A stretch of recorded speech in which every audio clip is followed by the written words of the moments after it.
Hello students, today we will discuss about the duodenum, pancreas and spleen gross anatomy, in which we have to hold the duodenum, pancreas and spleen in anatomical position, in which the duodenum will be placed on the right palm, having the pyloric end proximally and the duodenal jejunal end distally. And the pancreas, since I don't have my assistant, so it will be hanging without twisting, and spleen should be folded like this. This will be the 9th rib, this is the 10th, this is the 11th, in which this will be the costal surface or the diaphragmatic surface. This is the first part of the duodenum, starting from the pyloric end to the superior duodenal flexure. Flexure means an anatomical bend or something. So this is an anatomical bend, okay? So from the superior duodenal flexure to the inferior duodenal flexure, vertically you see the second part of the duodenum, and this is smooth and very glistening, so has the peritoneal covering. This is the third part of the duodenum. From the inferior duodenal flexure to in front of the aorta, it extends till there, is the third part, and this is the fourth part, okay, which is 2.5 centimeter, extending from the in front of the aorta. So now, so see students, so as I said that this is the first part which is smooth, and this is the second part starting from the superior duodenal flexure.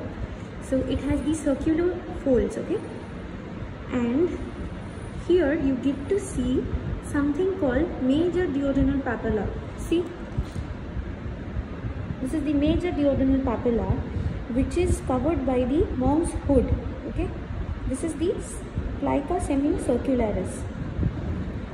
These are the all mucosal folds, and 2 centimeter above here you get to see the minor duodenal papilla. So this major duodenal papilla is formed by the bile duct and the pancreas duct, which comes separately and forms this major duodenal papilla, okay. So this is very significant, and also it is very important for your theory and practical purpose. And this is the third part of the duodenum, this one, okay. This one is the third part, which is approximately 10 centimeter, and the fourth part is not that much appreciating, but it is this one, okay, which is 2.5 centimeter, known as the duodenal flexure junction. Here you have the uncinate process of the pancreas.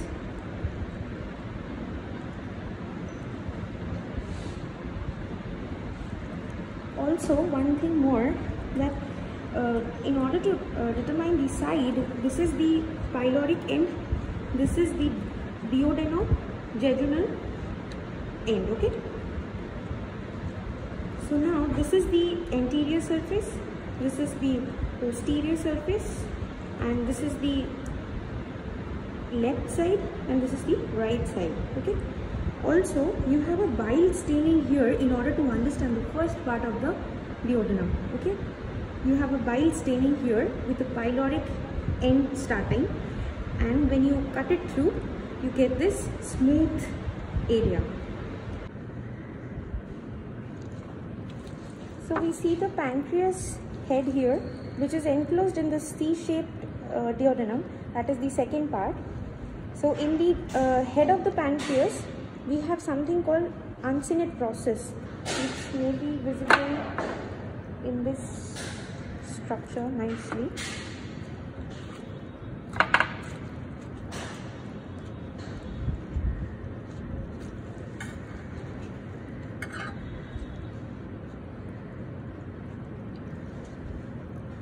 So yes, this is the head of the pancreas.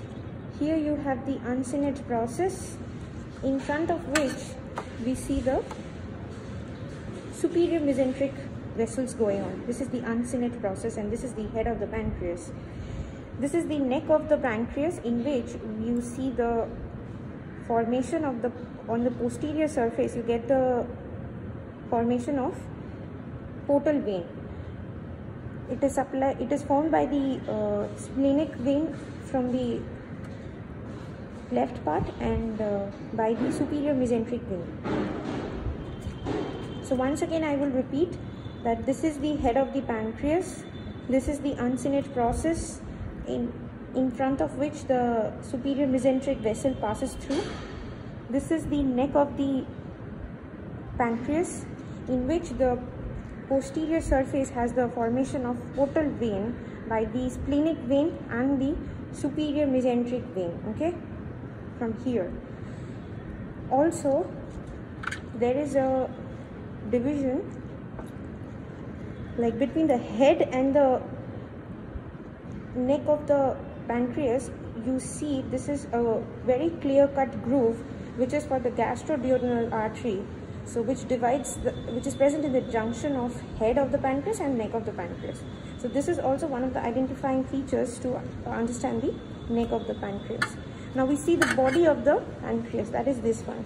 So this is the anterior surface, this is the posterior surface through which the splenic vein runs through, and on the upper body,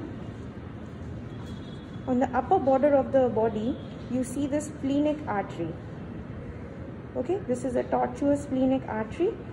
For the convenience of the splenic different metabolic activities, and also for the distension of the stomach if something, so this artery seems to be tortuous. And also you see the tail of the pancreas. Okay, this is the tail of the pancreas, which is directed towards the spleen. Okay, so now we talk about spleen. As I said, that spleen should be holded in an anatomical position in which this is the 9th rib, this is the 10th, and this is the 11th. Okay, to understand the spleen, first of all you need to see that there is a on the superior border you have a notch. Okay, this is the notch. So this is the superior border of the spleen. This is the inferior border, which is round and broad. The lateral end is narrow just because it is directed towards the body. So this is the medial end. Okay, and this is the hilum of the spleen. This part is the hilum of the spleen. So here we need to know that as because the ribs are over the spleen, so this is the diaphragmatic, or the this is the costal surface basically, and this is the visceral surface. Okay, in which this is the gastric surface. On the lateral part you get to see the tail of the pancreas, which is right now hanging, but it's somewhat staying like this, tail of the pancreas, and here you get to see the right colic impression, and here you get the renal impression of the present in the spleen. So that's how we conclude the spleen, pancreas, and duodenum gross anatomy. And for further assistance you can consult the standard textbooks. Also, I'll